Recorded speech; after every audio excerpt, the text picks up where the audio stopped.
Jake, remember when we first started learning English? What was your biggest struggle? Oh, definitely the translation problem. I would think in my native language, translate to English in my head, then speak. By that time, the conversation had moved on. I know that pain. People would ask me a question, and I'd freeze for 10 seconds trying to translate my thoughts. Exactly. But now we both think in English naturally. How did that happen? Well, I actually researched how native English speakers, especially Americans, develop language in their brains. And I discovered that we were learning completely backwards. Backwards? What do you mean? Most language courses teach you to translate. English word equals word in your language. But Americans don't learn language that way as children. How do they learn then? They connect words directly to concepts, images, feelings, experiences, not to other words. Can you give me an example? Sure, when an American child learns the word apple, they don't learn apple equals word in another language. They see an actual apple, touch it, taste it, and the word apple becomes linked to that experience. So the word connects to the thing itself, not to a translation. Exactly. That's called thinking in English. Your brain goes directly from concept to English word, skipping translation entirely. Okay, but we're adults, not children. How do we rewire our brains to do this? Great question. I'm going to share the exact method I used. It took about 3 months of consistent practice, but now I genuinely think in English. 3 months isn't bad. What's step one? Step 1, stop translating vocabulary. When you learn a new English word, don't immediately find the translation. Instead, look at pictures, watch videos, read descriptions in English. So if I want to learn the word ambitious, I shouldn't look up the translation? Right. Instead, read English definitions like having a strong desire to succeed, and see examples like she's ambitious, she wants to become CEO, or his ambitious goals motivate him. You understand the meaning through context, not translation. Exactly. And this is how Americans expand their vocabulary too. They don't translate ambitious to simpler English. They understand it through examples and context. What's step two? Create English-only zones in your life. Pick specific times or activities where you only think and act in English. Like what kind of activities? For me, my morning routine is English only. From the moment I wake up until I finish breakfast, every thought is in English. So you're literally narrating in your head. I'm waking up now. I need to brush my teeth. What should I eat for breakfast? Yes, at first it's slow and awkward, but your brain gradually gets faster. Now it's automatic. I actually do this while cooking. Every step in English. Okay, I need to chop the onions. Where's my knife? This onion is making me cry. Perfect. That's exactly how you build the neural pathways for thinking in English. Step 3, eliminate translation apps from your daily use. Wait, completely eliminate them? For everyday stuff, yes. Only use them for very technical or specialized terms. For common words and phrases, force yourself to understand through context. That sounds scary, but I see the logic. If you always have a translation crutch, you never build the English thinking muscle. Exactly. It's like training wheels on a bike. Eventually, you need to remove them to truly ride. What's step 4? Change your internal monologue to English. You know that voice in your head that comments on everything throughout the day? Yeah, my constant thoughts and observations. Make that voice speak English. When you see something, describe it in English. When you feel something, name it in English. So if I'm stuck in traffic, instead of thinking in my language, ugh, this traffic is terrible, I think, man, this traffic is really bad today. Yes, and go deeper. I'm feeling frustrated. I might be late. I should text my boss. Maybe I should leave earlier tomorrow. All in English. all in English. Step 5, consume content in English without subtitles in your language.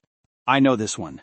If you watch with translated subtitles, your brain reads your language and ignores the English audio.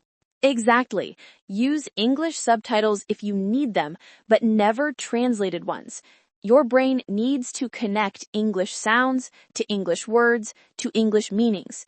Direct connection. What about when you genuinely don't understand something?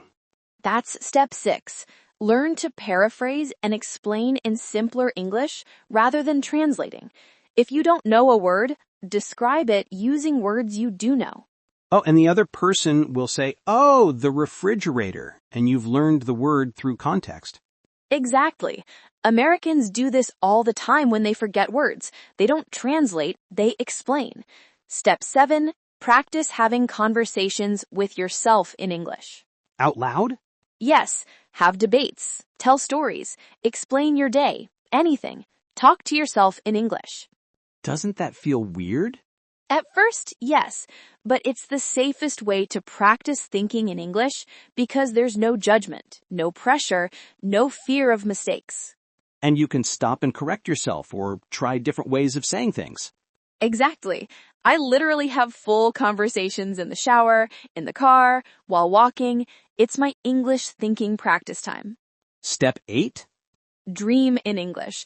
This sounds strange, but it's actually a sign that you're truly thinking in English. Wait, how do you control what language you dream in? You don't directly control it, but you influence it. The more you think in English during the day, the more likely you'll dream in English at night. I've actually started having English dreams recently. Sometimes I wake up and realize my whole dream was in English. That's amazing. It means your brain is processing English at a subconscious level now. Step 9, label everything in your environment in English, physically or mentally. What do you mean physically? Some people put sticky notes with English words on objects around their house. Door, window, lamp, table. That's for beginners though, right?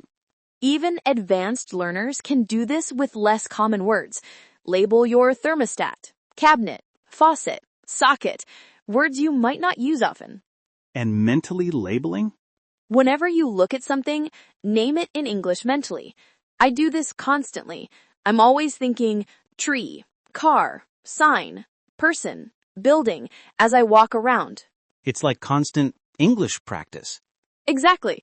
Step 10, embrace mistakes and awkward phrasing in your thoughts. Your internal English doesn't need to be perfect. This is huge. People are so afraid of making mistakes that they give up. Right. When you think in English privately, you can make all the mistakes you want. Say things wrong, use incorrect grammar, mix up words. It doesn't matter. And over time, you naturally correct yourself as you learn more. Exactly. You're not trying to speak perfectly, you're trying to think naturally. Perfection comes later with practice. What about when your brain automatically switches back to your native language? That's step 11. Develop awareness and gently redirect. Every time you catch yourself thinking in your native language, pause and switch to English. Does this get exhausting? The first 2 weeks, yes, it's tiring. Your brain is working overtime to change patterns. But after that, it gets easier and more automatic. I found that certain situations trigger native language thinking, like stress or complex emotions. Same. When I'm angry or excited, I immediately revert to my native language. That's because emotions are deeply connected to your first language. But even in those moments, try to switch to English. It builds stronger connections. Step 12? Make immunization in English-speaking culture. Watch American shows, follow American social media accounts, read American news, listen to American podcasts. Why Americans specifically? Because we're targeting American audiences. Plus, American English is widely used in business, tech, and global communication. And by consuming so much English content, your brain has no choice but to start thinking in English. Exactly. Your brain adapts to the dominant input. If 70% of what you consume is in English, your thoughts will gradually shift to English. What about people who say, I've been consuming English content for years, but I still translate in my head? They're consuming passively, not actively. Step 13, active engagement. Don't just watch or read, interact with the content. How do you interact with content? Pause videos and repeat what they said. Argue with articles in your head. Predict what will happen next in a show. Ask questions about what you're reading. So your brain is constantly working with the English, not just receiving it. Yes, passive consumption lets you stay in translation mode. Active engagement forces English thinking mode. Step 14? Use spaced repetition for common phrases and expressions. Not individual words, but whole phrases that native speakers use. Like what kind of phrases? Things like, that makes sense. Things like, that makes sense. I see what you mean. To be honest, by the way, as far as I know, these become automatic responses. So when someone says something, your brain immediately thinks, that makes sense, instead of translating from your language. Exactly. You're building English reflexes, not translation reflexes. And finally, step 15, patience and consistency. This is a marathon, not a sprint. How long did it take you before thinking in English felt natural? About 3 months of serious, consistent practice. The first month was hard, constant effort. Second month got easier. By the third month, I caught myself thinking in English without trying. And now? Now it's automatic for most situations. I still sometimes revert to my native language for very complex thoughts or strong emotions, but 90% of my internal dialogue is English. That's incredible progress. Let's talk about common mistakes people make when trying to think in English. Great idea. Mistake number 1, they translate complex thoughts. Start simple. Think about basic things first. What you see, what you're doing, simple observations. Don't try to translate philosophical concepts on day 1. Exactly. Build from, I'm hungry, to, I'm wondering what to eat, to, I'm trying to decide between pasta and rice, to more complex thoughts gradually. What's mistake number 2? They give up too quickly. The first week is exhausting mentally. Your brain is working overtime. Many people quit here. But if you push through, it gets dramatically easier by week 3 or 4. Your brain starts adapting. You need to trust the process. Mistake number 3. They think in English only during study time. You need to live in English as much as possible, not just practice for 1 hour. So, thinking in English should happen during boring activities. Commuting, showering, cleaning, cooking? Yes, these are perfect times because you're not doing anything intellectually demanding, so your brain can focus on English thinking. What's mistake 4? They use overly formal or textbook English in their thoughts. Think how Americans actually speak, casual, with contractions, with slang. Right. Don't think, I am going to the store. Think, I'm going to hit the store real quick. Exactly. Your thoughts should match how people actually talk, not how textbooks teach. Mistake 5, they don't celebrate progress.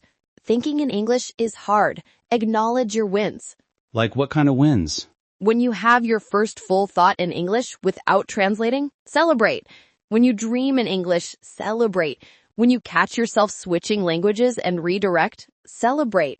Positive reinforcement helps your brain associate English thinking with good feelings. Exactly. Your brain loves rewards. Make it enjoyable, not a chore. Now let's address a big question. Does your English need to be advanced before you can think in English? Great question. What's the answer? No. Even beginners can start thinking in simple English. You don't need perfect grammar or huge vocabulary. So someone who only knows basic English can still think, I wake up, I am tired, I want coffee. Absolutely. In fact, they should start thinking in simple English immediately. That's how children learn. Simple thoughts that gradually become more complex. So it's not about how much English you know, it's about the habit of thinking directly in English. Exactly. A beginner who thinks in simple English will improve faster than an advanced student who still translates everything. That's a powerful insight. What about people who are bilingual or multilingual? Interesting. They actually have an advantage because their brains are already flexible with languages. Switching modes is easier for them. But they might mix languages in their thoughts. Yes, code switching happens. That's actually normal. The goal isn't to eliminate your native language, just to build strong English thinking ability. So you can be fluent in multiple thinking languages? Absolutely. Many successful multilingual people can think in all their languages, depending on context. That's the ultimate goal. Let's give some practical exercises for people starting today. Perfect. Exercise 1. Narrate your morning routine in English for 7 days, just 10 minutes each morning. Exercise 2. Watch one YouTube video in English, pause every 30 seconds, and summarize in your head what you just heard. Exercise 3. Keep an English thought journal. Before bed, write 5 sentences about your day, but don't think in your language first. Exercise 4. Label 10 objects in your home and practice thinking sentences using those words. Exercise 5. Have a 2-minute conversation with yourself in English about a topic you love. Could be sports, food, movies, anything. These exercises build the foundation? Yes, do these consistently for 2 weeks and you'll notice a shift in how naturally English comes to you. What's the single biggest indicator that you are successfully thinking in English? When you stop noticing that you're thinking in English, it becomes so natural you don't consciously realize it's happening. And when someone asks you a question, your response comes immediately without that translation delay? Exactly. Native-like speed happens because you're not translating. You're thinking and speaking in the same language. This has been so valuable. I wish someone had taught us this when we first started learning English. Right? Most courses focus on grammar and vocabulary, but nobody teaches you how to actually think in the language. All right, everyone watching, here's your homework. Pick one situation today where you'll think in English. Could be while cooking dinner, during your commute, or before bed. Just one situation. Don't overwhelm yourself. Build the habit slowly, but consistently. And comment below telling us what situation you chose. Let's build this community of English thinkers. Remember, every successful English speaker went through this process. You're not trying to do something impossible. You're following a proven path. See you in the next video. Keep thinking, keep growing, keep improving.